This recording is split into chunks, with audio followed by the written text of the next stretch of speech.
Did an interview this morning with Rick Neuheisel, and it's always fun to talk to a coach that has similar experiences. But I talked to him about after the Boise State game. I guess we got out of there at 2:00 in the morning. Chose not to watch the tape of the game on the flight back, simply because you want to enjoy it for a couple hours. And I knew if I watched the tape, I'd be in a bad mood by the time we got back to Albuquerque.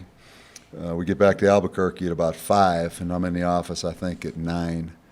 Watch the tape, and a coach would understand this. You go from winning the game, excitement, obviously a big win, to watching the tape, and then you're back to, how do we ever win another game kind of mentality, because certainly there were a lot of mistakes in that game.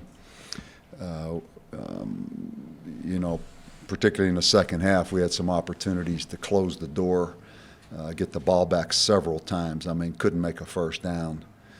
Had some silly things happen at the end. But again, that's what it is. So, it's on to the next one, totally on to the next one, and we understand what a challenge we have. You guys have heard me say it. They've beat us up pretty good the last 2 years. The first year we went up there and the game was close. Actually, we had the football going down to win it. I think it was BR through an incomplete pass in the end zone, our last game of the year. But the last 2 games, 2 years ago here in our stadium, was an absolute nightmare. They had the big back that played 1 year for them, just ran up and down the field. They muscled us all over the field. We moved the ball 2 years ago. We moved the ball on them, but absolutely could not stop them. And then last year we went up there and again, it was after Utah State. It was after Boise. We had the 2 fumbled kickoff returns in the first quarter, and just fell apart. One thing we have, Al Simmons was their co-defensive coordinator the last 3 years, and he's now our secondary coach. So, from the standpoint of talking about their personnel, it confirms even more that they are a very, very talented team. You go through that roster and you say to Al, would he start here? You go right down that roster, and just about every one of those kids would be starting for us. So, it's on to the next one. It's a huge challenge because of what they've done to us in the past. And but with that said, it's fun. It's fun to be in this position. Controlling your own destiny and having something to play for. And, I talked to our players about that after practice, just the thing of, when you went home in the summer before we started fall camp, and you could have, we all play out different scenarios because none of us know exactly how this thing's going to go. If you'd have played out the scenario of it's November 21st, we're playing Colorado State with Air Force following with the chance to play in the conference championship game, I think every one of us would have taken that. And you would have overcome a lot of things, whether it was small injuries, whether it was fatigue, whether it was distractions. You'd overcome all of that to be able to rise up and take an opportunity of the opportunity we have. So, that's kind of what it is. It's time to move on past the last one. The next one, every time you win, becomes bigger. And this one's bigger than the last one, but it's good to be in this situation. So, Rick, you want to start it off? With the talk about attendance, Paul's letter to the fans, and what you said, what was your reaction to the 8:15 kickoff for Air Force? That's way down the road. One thing I know about Air Force, you can play them at 8:15 a.m. or play them at 8:15 p.m. It can be 20 below, or it can be 100 degrees. It's going to be the same thing, and they're going to play the same way. So I've got absolutely no reaction to it. Last time I checked, that 8:15 slot on ESPNU was pretty good for us. So, I haven't even put much thought into it, but it doesn't matter, particularly against the Air Force. Coach, what's it mean for, obviously the program a lot, getting back to bowl eligibility, but even a guy on your staff like Lensmeyer, who was a player here, kind of saw it through the good times and then was with you guys during this whole ride? I think, Jason Lensmeyer is no different than former players, and it's been amazing the outpouring of texts, phone calls, starting with Brian Urlacher immediately after the game was over, right on down. So obviously that's the responsibility you have. You represent a lot of people that can no longer go out there and represent themselves. And that's what a program is. And, I was shocked when I got here that you didn't have a former players golf tournament, a former players reunion. We started that thing from scratch. Maybe one of the only places in the country that doesn't do that. I haven't really researched it. But we've built up a pretty good network. We brought a lot of guys back into the program that, from so many stories, have never been here since they played. So that's all part of it. That's part of it. And certainly Jason's just like the rest of those guys. So there has to be a special place for them. Coach, after these last 2 wins, just how confident is this team right now? We got some momentum. Since the open date. So, there's no question. Talk is cheap. You can say how close you came before. You can say, okay, if we wouldn't have done this, or if we would have had done this. Winning is the great cure-all. Winning provides a lot of things. Provides confidence. I think they're pretty confident. Coach, could you talk about a couple of players told me that 2 weeks ago, you guys had a very intense practice that seemed like it turned a corner, or it was just a lot of intensity. Yeah, I think, Van, it goes back to really the week we had the open date before the kids went home. And, I talked to them about from the heart. We're 4-4, we're 2-2, we're okay. We're okay. People would say that's probably pretty good. But I said something's missing. Something's missing. And I racked my brain about what was missing. And I went back and took, again, not from an ego standpoint, not, okay, look what I've done. I got up in the middle of the night, and I went back through and I checked all the first and second round draft choices I've been around in my coaching career. And I just hand wrote out, went on the internet and did the whole deal from everywhere I've coached. First and second round draft picks, not third, fourth, fifth, sixth, but first and seconds. And there's a whole list at every position. And I said, the one thing all those guys had, take ability away. Some of them were great guys, easy to coach. Some of them maybe weren't great guys that were hard to coach. But they all had that thing of when they walked on that stage, tremendous pride and tremendous urgency of technique. And they all come in different personalities. But when it was time to go, they all had that little bit extra. And I said, honestly, that's what's missing. That's missing. That's missing with us. We're okay. But until we get the little extra of what those guys have, we're going to keep being okay. Particularly us, that's going to be outmanned. So, we really focused on and then we made cut-ups of guys in this conference playing their position, of technique, effort, all those things, and said, at some point we got an open date here. Let's really look at what we are. And it's what you are, position by position, player by player. How do you compare? We got a chance to just evaluate. And, again, there's never one thing. Everybody looks, okay, there was this one thing or this happened. It's still a battle. But I just think the style, each guy's individual style of how he plays his position, we're getting better at. We're getting better at picturing what kind of player you want to be. And again, I don't want to make it too dramatic. It's a lot of things. But I think we're making some progress just on true identity and true style of what we have to be and how we have to do it to win. Coach, I know you talked to us about it at length last week, but your reaction to Paul Krebs' letter to the fans and I guess just what you hope to accomplish. Yeah, I hope to put a product out on that field that if people do show up, they'll come back, quite honestly. One of the things as a coach, if you ever step up and say something, sometimes there's a tremendous overreaction. My only statement was against Utah State, I think there were 19,000 people there, and there weren't many left at the game, and I thought we could do better. And then when the question comes and you answer it, it looks like you're up on the stage or you're up on the pedestal calling people out because they don't come. That's not my intention at all. One thing I've always focused on is coach your team. Coach your team. You know, don't tell fans what to do. Don't tell people what they should do. Don't just coach your team. And I think so many coaches get caught up in, I should say this because people will think I'm this, or I should say that. And they spend all their time doing all that. So all I want to do is coach our team. Get people to come out because they like how we play.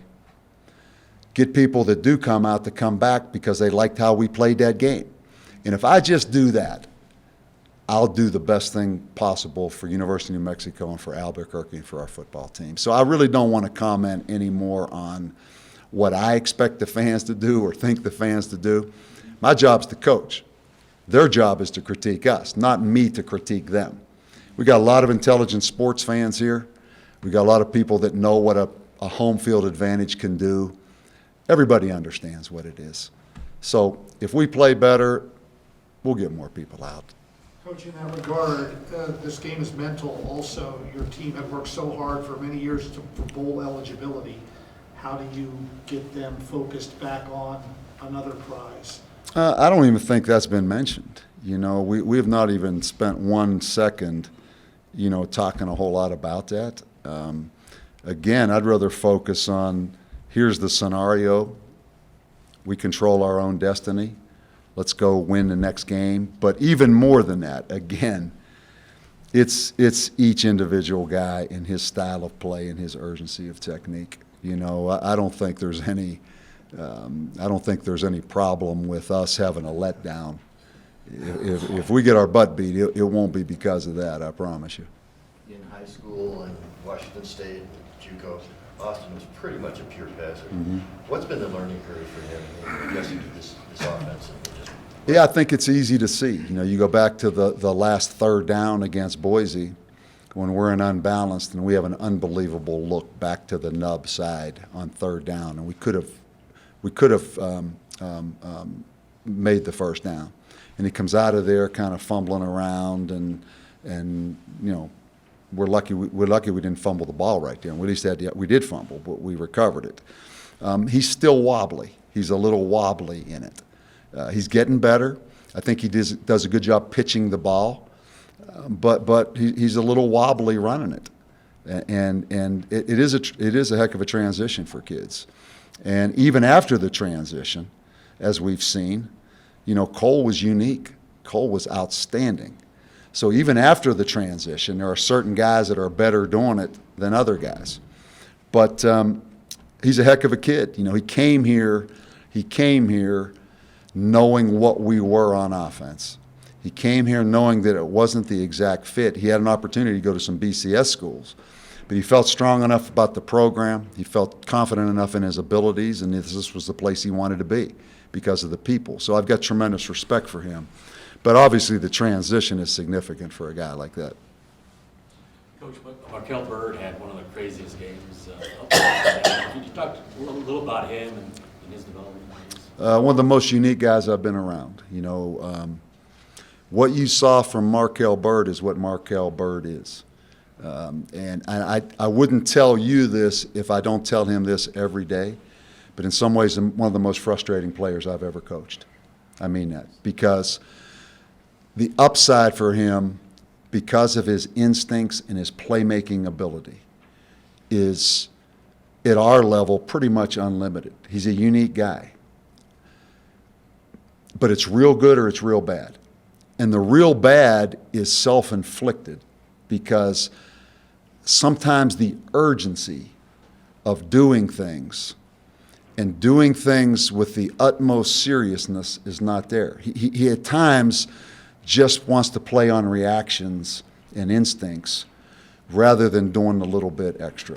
So again, it's been a process of maturing. He's a great kid. He's a smart kid.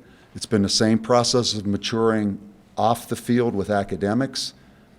The upside is tremendous. His mistakes are self-inflicted mistakes. And he's doing better, but he's not doing as much or as good as he could be. And he knows that, and I would never say that publicly if that message wasn't beaten into him every day. He doesn't start for us. He doesn't start for us. Just because he doesn't do everything as good as he can do things. But I respect him. I like him a lot. But he has to continue to mature and he has to continue to grow, because as much as he can help us win, he can also lose it for us too. And there's not a better picture of Markel Bird than what Saturday night was. Take the good and make a little cut up, and take the bad and make a little bit cut up.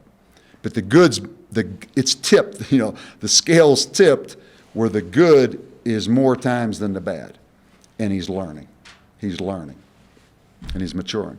Again, should he have redshirted? Absolutely. Or did he redshirt? Came here as a quarterback. He did redshirt. Yeah.